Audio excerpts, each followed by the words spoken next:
4 oras dahil natutulog din ang tagapagbalita. 4 oras, perwisyong totoo. At ngayon, narito walang kinikilingan, walang pinoprotektahan.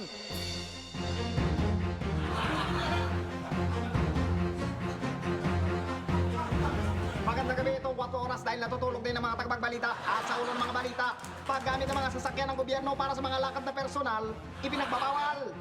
Ngunit huling-huli pa rin ang mga kamera ng 4 oras ang kotseng ito na ipinarada sa harap mismo ng Medioque Bar mula alas 9 ng gabi hanggang alas 3 ng madaling araw.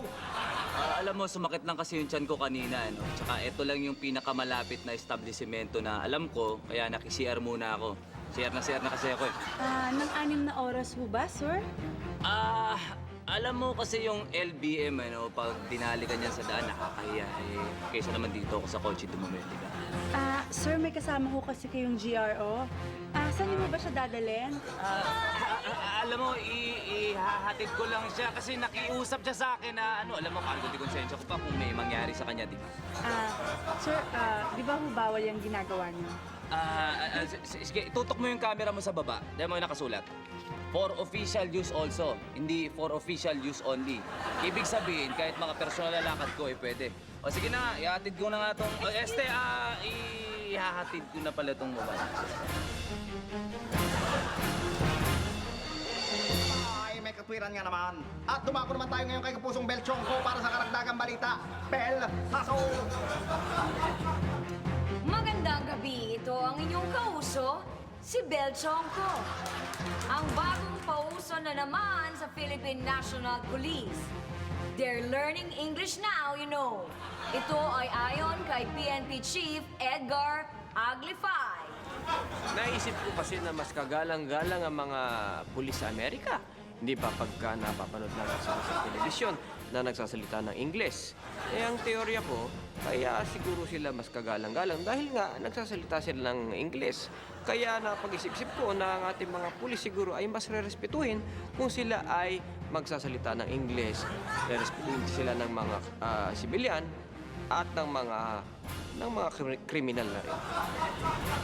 Well, you know, for me, tama siguro si Sir na kahit papaano yung ibang mga pulis sana marunong din mag-English. Like, you know, whatever. Diba?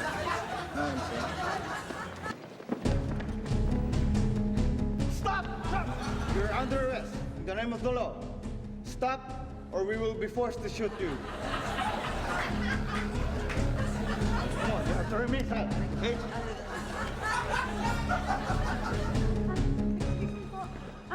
Gusto ko lang po kayong tanungin, bakit ho nung sinigawan niya kayo, mabilis kayong sumuko agad?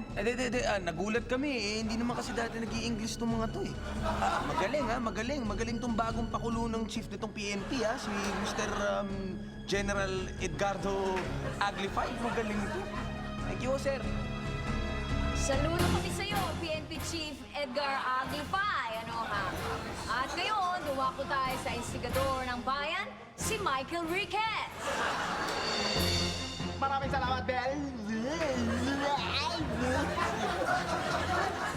At sa isang pag-aaral ng mga eksperto, mas madaling nakakahingi ng tulong ng magagandang nilalang kaysa sa mga taong ordinaryong itsura o pangit. Mas nakasisingit din sila sa mga pila at kung ano pang mga mag-aaral, nakakakuha ng mga matataas na grado.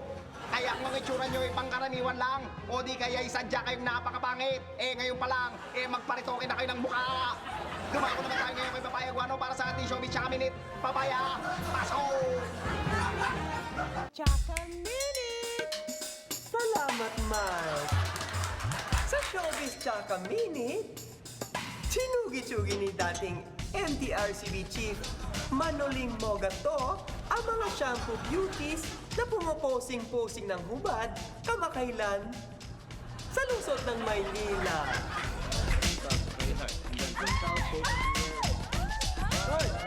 Ano to?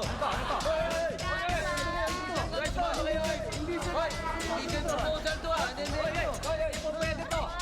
Kailangan dali namin kayo sa presinto. Oo. Na kayo. Tara, ano mga ginagawa nyo? Ba't nyo ako hinahawakan? Ba't nyo ako hinahawakan? Ano to? Ano to?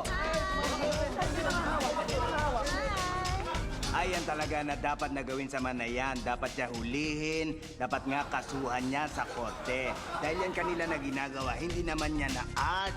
yan ay kabastusan. Kaya maniwala ka, kung ako ang chairman ng MTRTV pa rin, malamang ipapakalaboto ko yan. Kalaboto yan naman na yan. Sir, paano ho kung gagayahin sila ng mga sexy stars na lalaki? Sa tingin niyo, dapat din ba silang hulihin? Abay, ay, tignan muna natin. Kasi yung pagpupos, yan din naman ni art. Huwag tayong basta padalos-dalos, di ba? At yan ang ating showbiz tsaka ngayong gabi. Mike. Maraming salamat, Papaya. At yan po nagwawakas ang kwante. Excuse me po. Yan po nagwawakas ang kwante oras ngayong gabi. Ito po ang inyong kauso, Michael Ricketts. Walang tinititigan, walang pinatututuan. At ako naman po, si Belchonko, hatid sa inyo ay perwisyong totoo. Ano ha? Marami pong salamat sa inyong pagtutunganga. Ano ha? At ako naman si Papaya Guano, hatid sa inyo ay kilikiling totoo. Natutulog din kami 4 oras.